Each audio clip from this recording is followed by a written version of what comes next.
Kakunhun joki riu patba ka bakhot yaladi concerned citizens of Hynniewtrep kalami perthe banlit wa jingtip ya ka jinglong jingman joki school sorkar lower and upper primary kibadon hakinong kendong.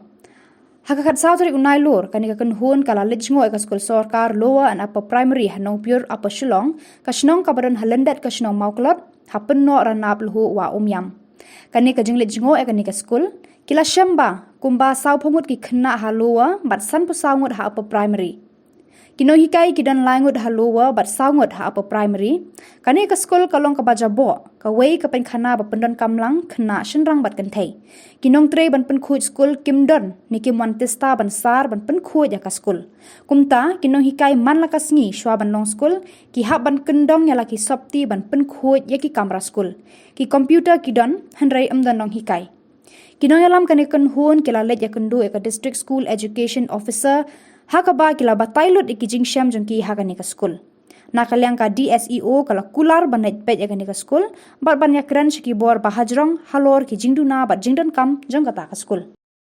Aku beli pi borok pi press media bat tentang ki pagbang mo topik ni ka news ka jungi ke ini nakalyang ka concerned citizen of Hynniewtrep mentaga sni ka mentaga janmit ka aku artarik Panai Pandai Arja Akuat di layo wan Kynduh di subdivisional halor kali ka finding report ke jongi kan po inspection dilalap ikini ki jingduna jongi ke school bat ilawan ban ai kita penja report mo ane kata ji kentip sya kani ka department of education di kecing keren kecing wan Kynduh kecing ni layo ban school kini kecing tuna mo apa ki LP apa ki upper primary school bat ka jiksem kecing ni haka khat sau terik benar kendai aja kuar abang lek aku wei ni school ka bahab aku no pure upper primary school upper Shillong yang nilalap sibul ki jingduna joki school bro hadu ki kena school kalau primary kadon tang si kumba saukongut ki kena school but ka upper primary kadon tang san saukongut ki kena school subject kibaki kisim kibapun krek makina yeng ne kin one shot step kin sar ki jabo kin pun coach ki jabo ne ki baro kim kamlong ka kim yo kan ban hikai daga ta ban hikai kelut men sem ne mo ban IT lut kita ki por ke jki kim yo kan ki hapan durut lang satu ki haban pet lang satu te khamtam susu ru milayo ban lap ikani ka school ka badon hapo no pure hintai nilam ba ka watang ka light ikomdon kata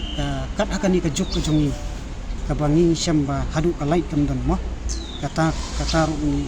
nilam but khamtam ka ingin pay kum kini ki subject mo subject ki don ha ka lower primary ka don cut way subject but kani ka upper primary ka don hadu shipo subject te but kino hikai ru kilong gi buduna ki don sang sawut kino hikai hapo ka upper primary but laingut hapo ka lower primary SD te ila ai ka assurance mo ini ba in complain ani inra gani ka finding report ko jumi kan inra kam sajong but ai ka cingdon kam tu ya ka ba kular ila la ban kular hik india mo kumbang tong kumbang tip speed ka be mang tip susu ki district level lam ni lapi ki finding hari ka field inspection ko ni dilap tang kini ingin pentip ru ba kaseng ka pankut ya kan ka inspection tang ko ni inangnya susu cuman ba ni kapan ya pi ki ba pin snok tilang ni ba pin aja kersan ni ba kantam pi press ni wish